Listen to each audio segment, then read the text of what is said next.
అలా కాకుండా సొంతోళ్ళైనా బయటోళ్ళైనా సహోదరులుగా ఉండి నటిస్తున్న కపట సహోదరులైనా నీ గురించి మాట్లాడే మాటలు నువ్వు తీసుకోవటం మొదలు పెడితే ఒకనాటికి చేతికి రావు, పెందలాడిపోతావు అని చెప్తున్నా. ఇందు మూలంగా మీ యావన మందికి స్తోత్రం. మా గురించి అట్ట అనుకునే వాళ్ళు ఎవరు లేరులే అని మీరంటే నాకు ఇబ్బంది ఏం లేదు.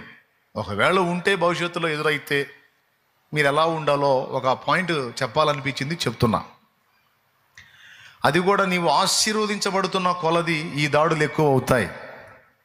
దేవుడు నీకు తోడై ఉండి నిన్ను వర్ధిల్ల చేసే కొలది ఈ దాడులు, ఇతరులు నిన్ను చూసి అసూయతో రగిలిపోయి నీ మీద ఇలాంటి కుట్రలు చేసే అవకాశం ఉంటుంది. ఇది మోషేకే తప్పలా.